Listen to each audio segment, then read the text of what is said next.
Well, like Monty, I have one tool, electric drill. That's it. But I use Common tools. my only electric tool, my only power tool. I use a lot of glue, a lot of industrial epoxy. I was lucky enough to 12 years ago move into an 1860 building in Healdsburg, and it became my studio, and it was a complete rebuild. It was about to be demoed, and I saved the building. But I kept finding objects in and around, inside the walls, attics, in the dirt, buried, laying around, just incredible objects of a 1860 building. And I thought they were too good to ignore, so I literally built them into the building. I made recessed holes in the walls and placed these objects in there just because I felt that they should stay there. It's a very historical building. And put glass panels on top of them, so I sealed them in, and it got me started doing dioramas or shadow boxes. There's a lot of different names. And I have a filmmaking background, and for many years I would always work with miniatures in filmmaking to do lighting studies, camera angle studies, traffic patterns, a way to pre-visualize the process before an incredible amount of time and energy and money goes into creating a piece of film. It's good to know beforehand what some of the ramifications are. So I was very comfortable working with miniatures and models and messing with scale and reducing and expanding scale. And I also over the years have been kind of a hardcore collector, garage sale, flea market, and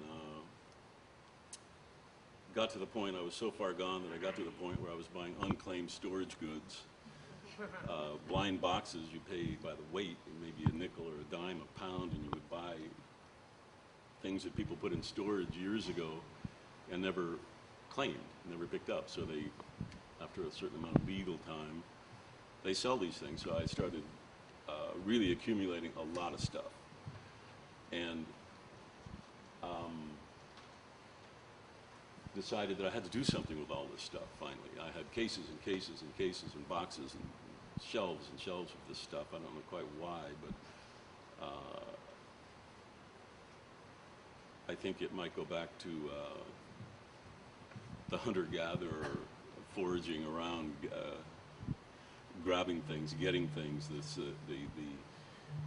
the hunt becomes as important as the actual acquisition of the object.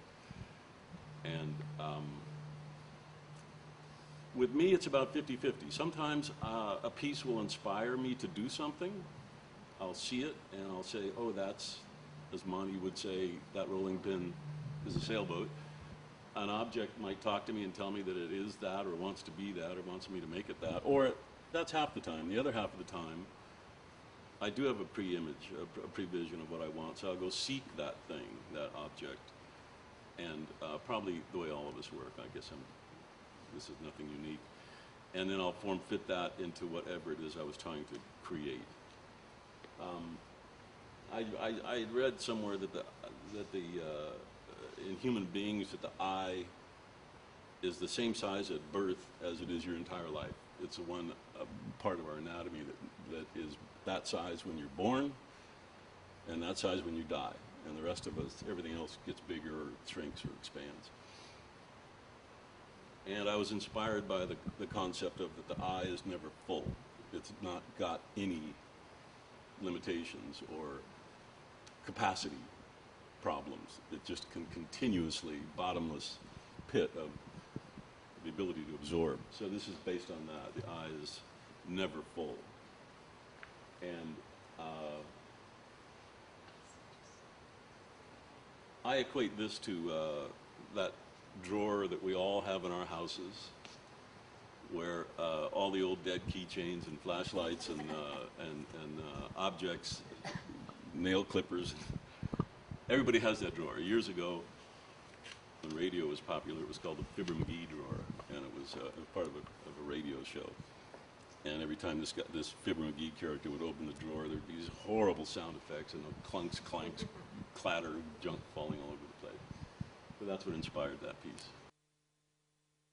This piece, for example, is on the. It falls in the category of I see the piece and I say, oh, that's an angel boy. So that piece of wood inspired that to happen. I didn't look for it. I just found it, and it said to me, that's what I am. So other pieces, for example, this Obama piece was a pre-image piece. It was came to me during what was known as the first 100 days of Obama, where he really was carrying the weight of the world on his shoulders. So in that case, I then would go find objects and find perfect globe and the perfect base to put him on. And so that's a perfect example of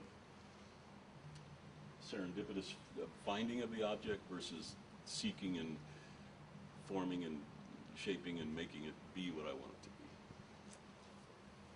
I, needless to say, am an avid pop culture fan. I'm one of those people that knows probably a little teeny bit about a lot of things. I don't know a lot about any one thing, but I'm kind of, because I come from a media background and a communications background, I'm always fascinated by pop culture and how it creates trends and affects culture and society. Biological clock. This is my one interactive piece where you can actually, I know so many young and middle and aged women and girls that are always yammering about the biological clock. And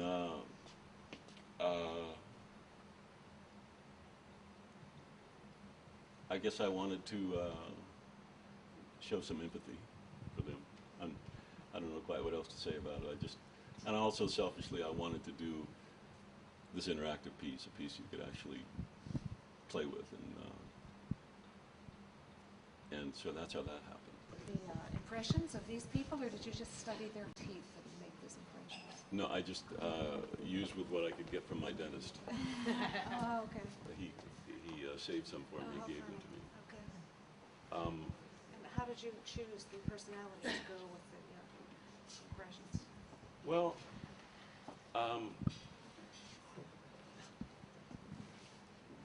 MFK Fisher is a writer, so she's chewing on a pencil. Alice Waters is an organic forager,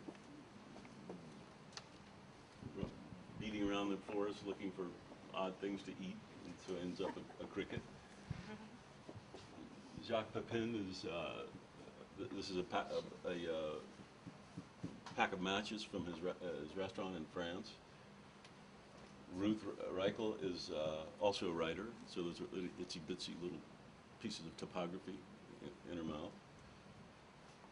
Keller was one of the first of these super chefs to go into Vegas, and plus he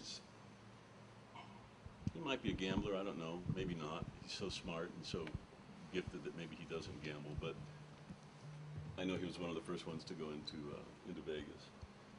And Nigella Lawson is known maybe not that well in this country, but in Europe she's kind of the exotic, erotic chef, kind of. She's a vivacious woman. James Beard, the king, so he's got the king card. And Julia Childs, a spring because of her voice elevating and just going like that. So I guess that there's some logic to it, but I honestly, selfishly, don't do any of these pieces for anybody other than myself. I'm really obnoxious about that, where I really only am trying to please myself. And I think both Daniel and Monty were talking about not overworking and when a piece is finished. And I know when a piece is finished for me when it makes me feel a certain way. I just say, that's it, I'm stopping. Because, as you can tell, this could go on forever, as it did with my eyeball. Somewhere along the line, it's got to stop. But it's just a certain turn away from it for 2 or 3 days or 24 hours or a week and not look at it, and then look at it and say, that makes me feel the way I want it to make me feel, and then that's it. Boom, I stop. It's done. Piece is done. So these are just little whimsical things that entertain my mind, and if someone else understands it and gets it, that's great. If they don't, it doesn't bother me a bit. So that's why I do